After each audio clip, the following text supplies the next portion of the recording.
যখন জোর করে তুলে নিয়ে যাওয়া হয়েছে, আওয়ামী লীগের অনেক আতিপাতি নেতারা আপনাদের আশপাশ দিয়ে ঘুরছে, আপনারা কোনো প্রতিবাদ করতে পারেন নাই। যেহেতু আপনি পুলিশ কমিশনারের সেদিনকে কোনো প্রতিবাদ করতে পারেন নাই সন্ত্রাসীদের বিরুদ্ধে, আমরা চাই না এই খুলনা কমিশনারের এই আপনার মতো পুলিশ কমিশনার আমরা খুলনায় চাই না। কেউ কথা বলা থেকে চুপ থাকতে পারবে না। আমরা আবার কথা বলবো, আমরা আবার অন্যায়ের বিরুদ্ধে প্রতিবাদ করবো। যদি কোনো রাজনৈতিক দল এরকম কোন এজেন্টের নামে আমরা লক্ষ্যগত ছাত্রজনতা আবার নামবো, আমরা লাশের ছাড়বো না। আমরা বলি আমাদের দেশে আর কোন ধরনের কোন ঘুষ, দুর্নীতি, লিয়াজু, সিন্ডিকেট, বাজার সিন্ডিকেট, ওষুধ সিন্ডিকেট, ছাত্র সিন্ডিকেট, মাদক, অরাজকতা, গুন্ডামি, চাঁদাবাজি, নৈরাজ্য, সন্ত্রাস কিচ্ছু থাকবে না, কিচ্ছু থাকবে না। কোন সিঙ্গারা বিস্কুটের লোভে নাই।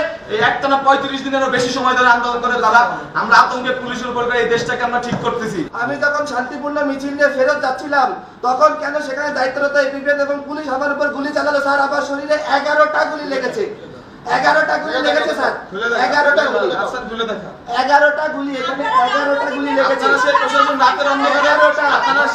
যে ধরনের নেতৃত্ব দরকার বা যে নৈতিকতা থাকা দরকার সেটা ভিত্তিতে আগামী দিনে কাজ করবেন।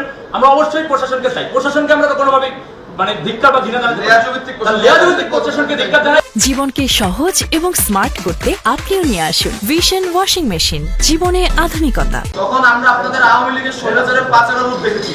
এট দ্য সেম টাইমে এখানে আবু সাইদ ভাইয়ের নাম নেওয়া হয়, এখানে মুক্ত ভাইয়ের নাম না নেওয়া হয়, এখানে অন্যান্য শহীদদের নাম না নেওয়া হয়। এখানে কিভাবে আপনারা মিটিং শুরু করতে পারেন? এখানে আমরা কোনো দলের টাকার উপরে ভিত্তি করে আন্দোলন করি নাই। এখানে সাধারণ ছাত্ররা প্রতিদিন হেঁটে খেয়ে না খেয়ে কোন সিঙ্গারা বিস্কুটের লোভে নাই। এই একটানা 35 দিনেরও বেশি সময় ধরে আন্দোলন করে তারা আমরা আতঙ্কে পুলিশের উপর করে এই দেশটাকে আমরা ঠিক করতেছি।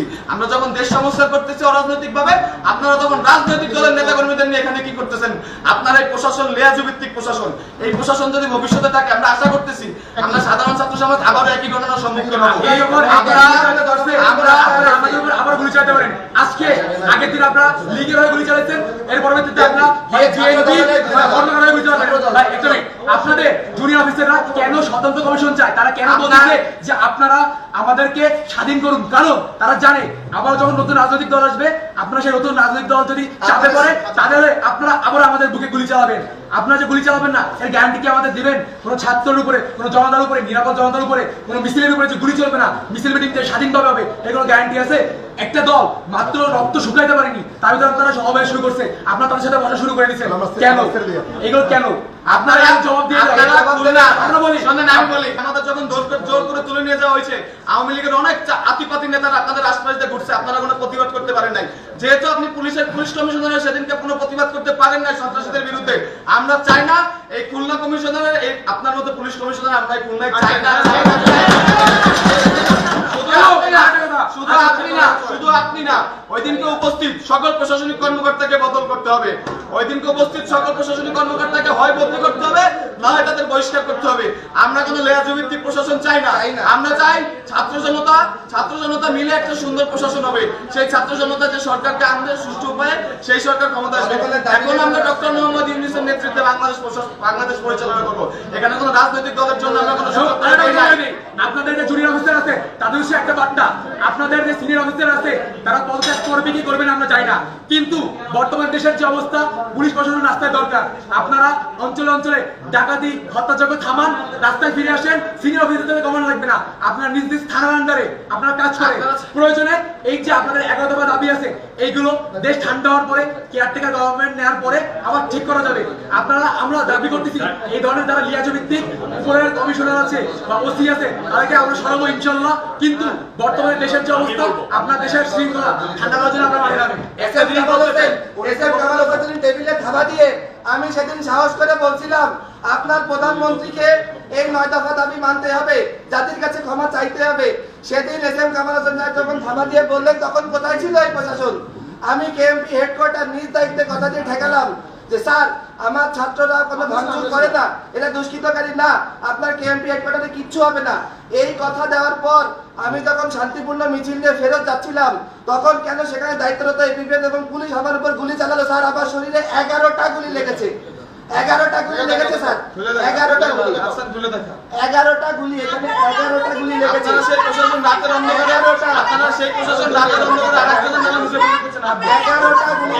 প্রশাসন আমাদের দরকার, প্রথম কথা প্রশাসন আমরা চাই। তবে আমরা প্রশাসনের যে নৈতিকতার যে অবক্ষয় দেখেছি, স্পেশালি আমি পুলিশ বাহিনীকে বলবো, তাদের এই নৈতিক অবক্ষয়ের কারণে আজকে পুলিশ প্রশ্নবিদ্ধ, এবং আমরাও এই ক্ষেত্রে ব্যতীত যে আমাদের অনেক পুলিশ মারাও গিয়েছে। বাট তাদের এই নৈতিকতা যদি থাকতো তাহলে আজকের এই সিচুয়েশন দেখা লাগতো না। তবে আমরা কোনো রাজনৈতিক দলকে এখানে প্রমোট করার জন্য আমরা ছাত্র সমাজ এখানেও আসিনি এবং সারা বাংলাদেশে আছেন, আমরা নিরপেক্ষতার ভিত্তিতে আমরা এই সরকার গঠন করতে চাই।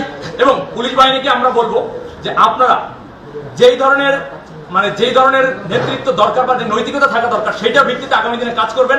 আমরা অবশ্যই প্রশাসনকে চাই, প্রশাসনকে আমরা তো কোনোভাবে ধিক্কার বা ঘৃণা জানাতে লেয়াজভিত্তিক প্রশাসনকে ধিক্কার জানাই। এট দ্য সেম টাইম আমরা চাই যে প্রশাসনিক কয়েকজন কর্মকর্তার জন্য যে পুরো ডিপার্টমেন্টকে বরখাস্ত করতে হবে বা ডিপার্টমেন্টকে আমরা নিন্দা জানাবো সেটা না, আমাদের অবশ্যই প্রশাসন দরকার আছে। প্রশাসন না থাকলে বিশৃঙ্খলা বাড়বে, এটা আমরা সবাই জানি। আমরা ছাত্ররা তো আর এই মাঠের দায়িত্ব নেব না, আমাদের পড়াশোনা আছে। তবে এই লিয়াজভিত্তিক প্রশাসন আমরা কখনোই চাই না এবং এই বাংলার ছাত্র সমাজ কোনোদিন মেনে নেবে না। আজকে আপনারা যদি রাজনৈতিক নেতাদেরকে ইনভাইট করতেন তাহলে আমাদের কেন রাখছেন? আমরা তো কোনো রাজনৈতিক নেতার আন্ডারে আমরা কোনোদিন আন্দোলন করিনি। আপনারা ছাত্র জনতার জন্য যেটা ভালো হয় সেভাবে আমরা যে আমাদের প্রতিনিধি ভাইরা আছে ঢাকা বিশ্ববিদ্যালয়ের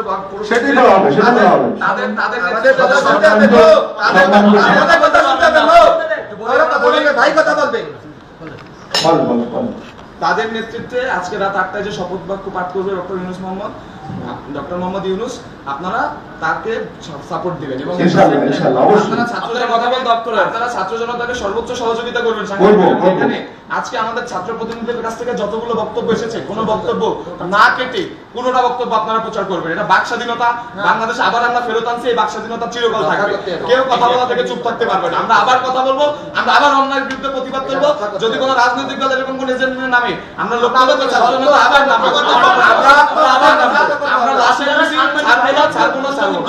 আমরা বলি আমাদের দেশে আর কোন ধরনের কোন ঘুষ, দুর্নীতি, লিয়াজু, সিন্ডিকেট, বাজার সিন্ডিকেট, ওষুধ সিন্ডিকেট, ছাত্র সিন্ডিকেট, মাদক, অরাজকতা, গুন্ডামি, চাঁদাবাজি, নৈরাজ্য, সন্ত্রাস কিচ্ছু থাকবে না, কিচ্ছু থাকবে না। যারা আমাদের সাথে ছিলেন এই আন্দোলনের শুরু থেকে, এবং আমি মিডিয়া কর্মী অনেকের সাথে কথা হয়েছে, তারাও এতদিন বাকস্বাধীনতা প্রকাশ করতে পারে নাই। তো আজকে থেকে না, আন্দোলন যেদিন থেকে সরকার পতন হচ্ছে সেদিন থেকে আপনারা এই স্বাধীনতা প্রকাশ করছেন, আগামী দিনেও করবেন। আপনারাও না হলে পরিস্থিতি দেবেন জাতির কাছে, শিক্ষার্থী বিন্দুদের সমাজ তাদের কাছেও, আপনাদের কাছে আপনাদের নৈতিকতাও যেন থাকে। সব কোনো বাহিনীকে প্রতিটা মানুষে হচ্ছে যদি অন্যায় করে তার প্রশ্নবিদ্ধ হবে, এটাই আমার মেসেজ। বাংলাদেশ স্বাধীন।